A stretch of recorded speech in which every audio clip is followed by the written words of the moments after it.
பசியை அடக்கும் மாத்திரையை ரஷ்யா கண்டுபிடித்துள்ளது. உடனே இந்தியாவிற்கு இறக்குமதி செய்ய இந்திய அரசு அதிரடி நடவடிக்கை. கடும் உணவு பஞ்சம் நிலவுவதால் அனைவரும் ஒருவேளை உணவு மட்டும் உட்கொள்ளும்படி அரசு ஆணை பிறப்பித்துள்ளது. வரலாறு காணாத விலையாக 1 கிலோ அரிசியின் விலை 7000 10,000 உயர்வு. காய்கறிகள் கிடைக்காததால் மக்கள் கடும் அவதி. ஏண்டா எவனாச்சும் விவசாயத்தை காப்பாத்துன்னு சொன்னேன், எவனாச்சும் கேட்டீங்களாடா?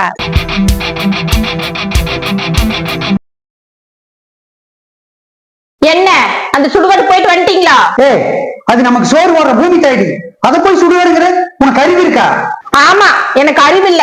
அறிவு இருந்திருந்தா உங்க குடும்பத்துக்கு வந்து குப்பை கொட்டிட்டு இருப்பனா? ஏண்டி தினம் தினம் தோட்டத்துக்கு போயிட்டு வந்தோடனே இப்படி சண்டை கட்டி என் உயிரை வாங்குற? ஆமா, எனக்கு தினம் சண்டை கட்டணும்னு ஆசைப்பாரு. இப்ப உனக்கு என்னதான் பிரச்சனை? முதல்ல அதை சொல்லி தொலை. நாமளும் நம்ம பக்கத்து வீட்டு அக்கா மாதிரி இருக்கலாம்னு தான் சொல்றேன். என்ன, நாமளும் அவங்கள மாதிரி நம்ம தோட்டத்தை பிளாட் போட்டு விக்கிற குடுத்துடலாம்னு சொல்றியா? ஆமா, அவங்க 2 கோடி ரூபாய்க்கு காட்டை வித்துட்டு 1 கோடியை டெபாசிட் பண்ணிட்டு 1 கோடி ரூபாய்க்கு வீடு வாங்கிட்டு வர்ற வட்டி வச்சுட்டு ஜாலியா சந்தோஷமா லைஃப் என்ஜாய் பண்றாங்க. நானும் அந்த கரும்புடிச்ச காட்டை வித்துட்டு சந்தோஷமா நிம்மதியா இருக்கலாம்னு தான் சொல்றேன். கொஞ்சமாவது என் பேச்சு கேட்டு தொலைங்களே. என் உடம்பு அந்த தோட்டத்து மண்ணுக்குள்ள போற வரைக்கும் நீ சொல்றது நடக்கவே நடக்காது. நானும் இந்த ஆளுகிட்ட சண்டை கட்டி தினம் தினம் செத்தே போயிருவனாட்டு இருக்குது. தலைதான் வலிக்குது. எப்பத்தோ எனக்கு இதுல இருந்து விடுதலை கிடைக்குமோ தெரியல. யாரு போன் பண்றா?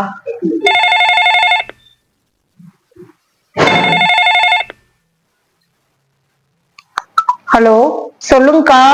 என்னம்மா, உன் வீட்டுக்காரர்கிட்ட பேசுனியா? இதுக்காக அவர்கிட்ட தினம் சண்டை கட்டிட்டே இருக்கிறேங்கக்கா. அவர் நம்ம வழிக்கு வர மாதிரியே தெரியல. விவசாயத்தை எங்கேயோ தூக்கி பிடிக்கிற மாதிரியே பேசிட்டு இருக்காரு. இதுக்கெல்லாம் சண்டை கட்டக்கூடாதுமா.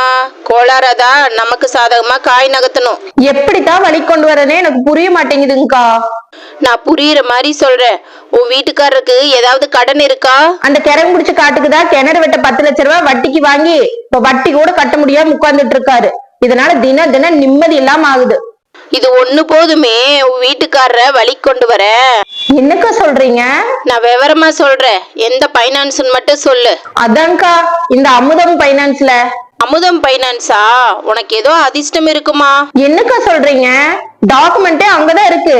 உங்க காட்ட பிளாட் போட கேக்குறாங்க பாரு, அவரும் இந்த பைனான்ஸ்ல ஒரு பார்ட்னர் தான். அப்படியாங்கா? இனிமே நான் சொல்ற மாதிரி மட்டும் நீ நடந்துக்கோ, மத்ததெல்லாம் நான் பாத்துக்கிறேன்.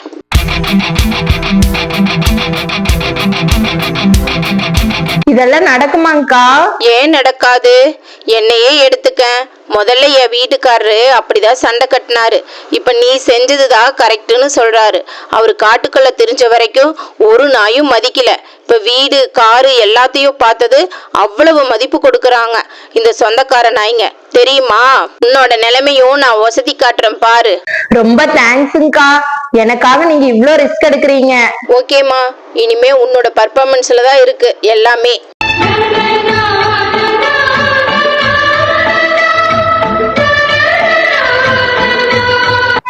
அந்த அக்கா சொன்ன மாதிரி அப்பாட்ட முதல் சொல்லிடுவோம்.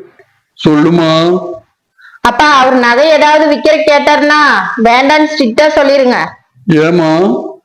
அது ஒண்ணுதான் உருப்படியா இருக்குது, அதையாவது நான் காப்பாத்தி வச்சுக்கிறேன். சாரப்பாம்பு எல்லாம் அடிக்காதீங்கம்மா. சாரப்பாம்பு விவசாயிகளோட நண்பன்.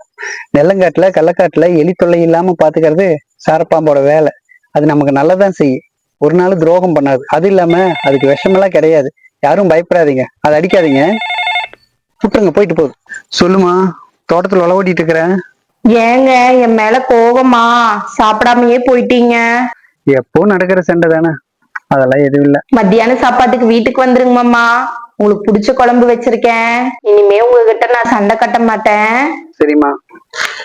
எல்லாரும் நல்லா வளர்ந்துட்டாங்க, நீ மட்டும் இவ்வளவு மெதுவா வளர்ற? எல்லாருக்கும் வைக்கிற அளவுதான் உனக்கு குப்பை வைக்கிற. நீ மட்டும் எவ்வளவு ஸ்லோவா வளர்ற? பின்னி போடு, பின்னி நல்லா வளரணும், புரியுதா? சார். சொல்லுங்க சார். சார், என் பேர் கார்த்தி. நான் ஒரு சாஃப்ட்வேர் கம்பெனியில் ஒர்க்கு. ஆனால் எனக்கு இயற்கை விவசாயம் பண்ணணும்னு ரொம்ப நாளாக ஆசை சார். எனக்கு டவுனில் கொஞ்சம் நிலம் இருந்துச்சு, அதை விற்று ஒரு 2 கோடி ரூபாய் வச்சுருக்கேன். இந்த ஏரியாவில் ஒரு 2-3 ஏக்கர் தோட்டம் இருந்தால் சொல்லுங்கள் சார். அப்படிங்களா? இதுக்காகவே ஐடி வேலையை விட்டுட்டு வந்துட்டேன் சார். அட, இந்த காலத்தில் இப்படி ஒரு ஆளா இயற்கை விவசாயம் பண்ணணும்னு? ரொம்ப ஆச்சரியமா இருக்கே. நீங்க உங்க நம்பர் கொடுத்துட்டு போங்க, நான் கண்டிப்பா உங்களுக்கு கூப்பிடுறேன். ஹலோ, சொல்லுங்க.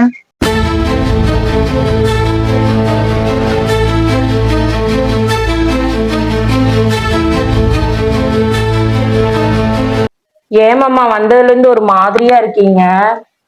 நாம கிணறு வெட்ட பைனான்ஸ்ல கடன் வாங்கினோம்ல, அது இப்ப வட்டியோட 17 லட்ச ரூபா வந்து நிக்குது. அதுக்கும் இனிமே 3 வட்டி போடுவாங்களாமா.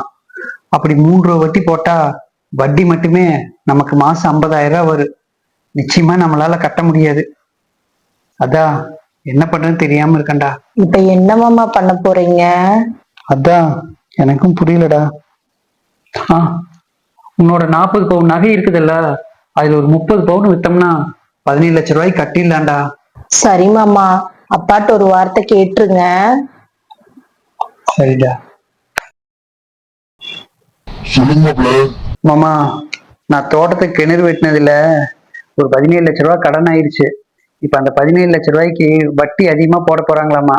அதனால கருணா நகையில ஒரு 30 பவுனும் வித்து அந்த கடனை கட்டிடலான்னு இருக்கிற மாமா. அதான் உங்ககிட்ட ஒரு வார்த்தை கேட்கலன்னு.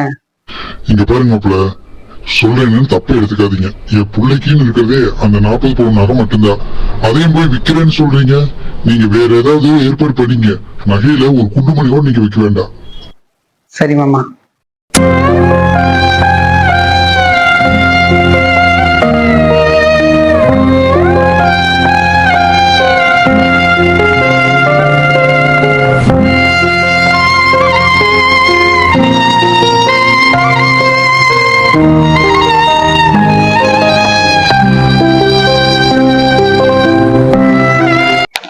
ஏமாமா நைட்டு ஃபுல்லா தூங்கலையா? தூக்கம் வரலடா. சொல்ல மறந்துட்டேன், நம்ம பங்காளி பெருசா வீடு கட்டி எல்லாத்துக்கும் பத்திரிக்கை கொடுத்திருக்கா. அப்படி நமக்கு மட்டும்தான் கொடுக்கல. ஏன்னா நம்ம வசதி இல்லையாமா.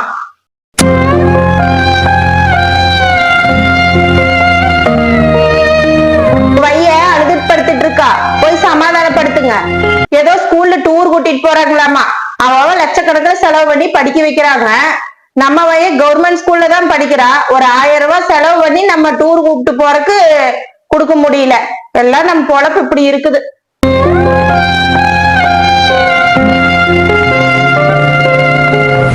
நீங்க 2 மாசம் தொடர்ந்து வட்டி கட்டலீங்கன்னா ஸ்டே ஆர்டர் வாங்கி தோட்டத்தை எங்க பேர்ல மாட்டிக்குவோம்.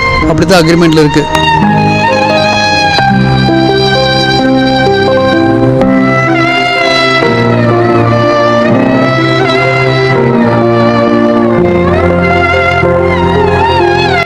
தோட்டத்தை குடிச்சிடலான்னு முடிவு பண்ணிட்டேன்டா.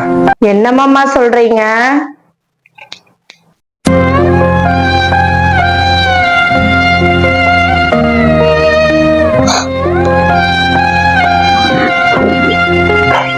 மன்னிச்சிருங்கடா, எனக்கு வேற வழி தெரியலடா.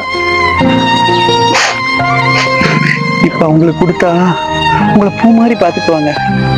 ஆனா கடனுக்கு முழுகி போச்சுன்னா உங்களை பிளாட் போட்டு வித்துருவாங்கடா. எல்லாரையும் கொன்னுடுவாங்கடா. உங்களை கொல்றதுக்கு நான் விடமாட்டேன்.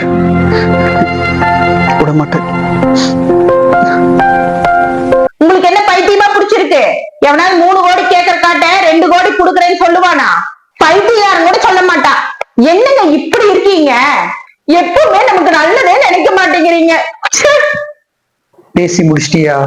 இது வரைக்கும் எங்க வம்சத்துக்கே சோறு போட்ட பூமி தாய என் கடனுக்காக விக்கிறோம்னு முடிவு பண்ண போதே நான் பாதி செத்துட்டேன். இப்படி நீ பேசி பேசி என் மீதி உயிரையும் எடுத்துறாத. அதுக்காக 1 கோடி ரூபாய் கம்மியா கொடுக்கறேன்னு சொல்றீங்களே? உனக்கு 1 கோடி ரூபாய் பெருசா தெரியுது. ஆனா நான் ஆசாசையா வச்ச மரங்களும் அந்த வயல்களும் அழியாம அப்படியே இருக்க போகுங்கிற சந்தோஷம்தான் எனக்கு பெருசா தெரியுது. இருந்தாலும் இது முட்டாள்தனமான முடிவா உங்களுக்கு தெரியலையா? பணம்னு பார்த்தீங்கன்னா இது முட்டாள்தனமான முடிவா தான் இருக்கு. ஆனா எதிர்காலம்னு பார்த்தீங்கன்னா இது சரியான முடிவா இருக்கு. புடிவாதம் பிடிச்சவங்க கிட்ட இனிமே என்னால பேசி ஜெயிக்க முடியாது. எல்லாம் எழுத்தால எழுத்து. என்னமோ பண்ணுங்க போங்க. அந்த அக்காளுக்கு நான் என்ன பதில் சொல்லுவேன்? என் மேல எவ்வளவு அக்கறை எடுத்து சொன்னாங்க. அவ உன் மேல அக்கறையில சொல்லல, நம்ம தோட்டத்தை 3 கோடி ரூபாய்க்கு வித்து கொடுத்தாத்தா அவளுக்கு 10 லட்சம் ரூபாய் கமிஷன் கிடைக்கும். அதனாலதான் உன் மூளையும் சேர்த்து கொலை போட்டிருக்கா. இப்ப ஒண்ணு வீண் போகல. உன் நகையை வித்தா என் பூமி தாயை காப்பாத்திடலாம். ஆனா அந்த அக்கறை உங்க யாருக்குமே இல்லையில. சோறு போடுற பூமிய பிளாட் போடுறதுங்கிறது ஒரு உயிரை துண்டு துண்டா வெட்டுற மாதிரி.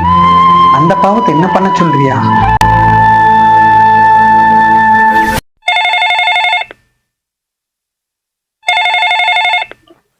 ஹலோ, என் நகையை வித்து நீங்க கடன் கட்ட வேண்டாம், ஏதோ பண்ணிக்கின்னு நீ சொன்னப்போ நான் அமைதியா இருந்தேன்ல, அதே மாதிரி என் பூமிய நான் விற்கும் போது நீங்க அமைதியா இருங்க. என்ன எல்லாரும் கேவலம் பேசுறாங்களா? ஒரு காலத்துல எல்லாரும் வீட்லயும் நாட்டு சக்கரை இருந்துச்சு. அப்ப அது ரொம்ப விலை கம்மி, அதனால அதுக்கு மதிப்பே இல்லாம இருந்துச்சு. அப்போ அஸ்கா சக்கரை தான் ரொம்ப ஃபேமஸ், ரொம்ப மதிப்பா இருந்துச்சு. அஸ்கா சக்கரை வாங்கினா ரொம்ப பெருமையா நினைச்சாங்க. ஆனா இன்னைக்கு கடையில கூட நாட்டு சக்கரை டீ குடிக்கிறது தான் ரொம்ப பெருமையா நினைக்கிறாங்க. அதே மாதிரிதான் நான் நேசிக்கிற விவசாயத்தையும் உடனே எல்லாரும் தேடுவாங்க. ஆனா இப்ப விவசாயம் ரொம்ப தூரம் போயிருக்கு. கார்த்தி சார், நாளைக்கே என் தோட்டத்தை உங்களுக்கு கொடுத்துட்றேன். காலங்காலமா எங்க எல்லாரையும் காப்பாத்தின தோட்டம் சார் அது. அங்க இருக்கிற ஒவ்வொரு மரமும் என் கூட பேசும் சார். என் சூழ்நிலை இப்ப அதை வைக்க வேண்டியதா போச்சு. ஆனா கடவுளா பார்த்துதான் உங்களை எங்கிட்ட அனுப்பிச்சிருக்கா. கண்டிப்பா எங்க வயல பத்திரமா பாத்துக்குவீங்கன்னு எனக்கு நம்பிக்கை இருக்கு சார்.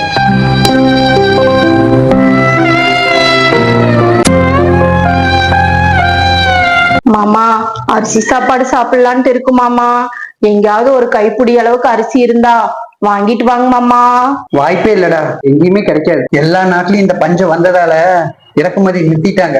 அதனாலதான் நம்ம எல்லாம் ஒருவேளை சாப்பாடுதான் சாப்பிடணும்னு அரசு உத்தரவு போட்டிருக்கு. இன்னைக்கு கூட பசியில லட்சமா மக்கள் செத்துக்கிட்டு தான் இருக்காங்க. இனிமேலு நம்ம மாத்திரை தான் சாப்பிட்டாகணும். வேற வழியே இல்லையா மாமா?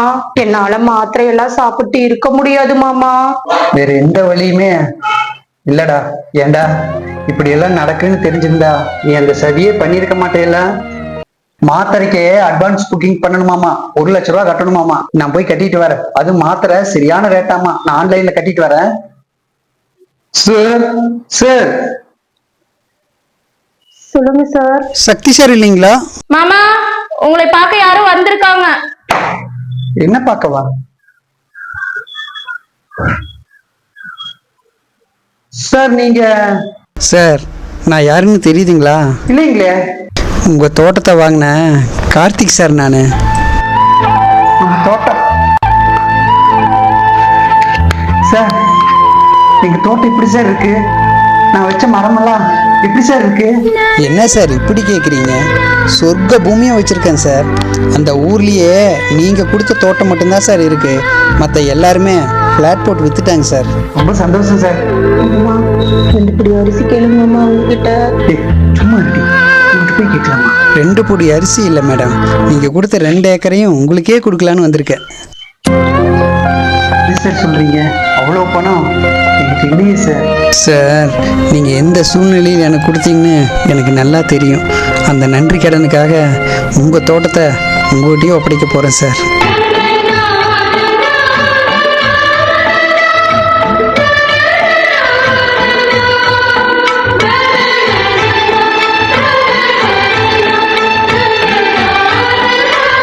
நெல்லு நெடும் வயல்களில் எப்போது கல்லு நடப்பட்டதோ அப்போதே எதிர்கால சந்ததியினருக்கு பசி என்னும் அழிவு பாதையை தொடக்கி வைத்து விட்டோம்.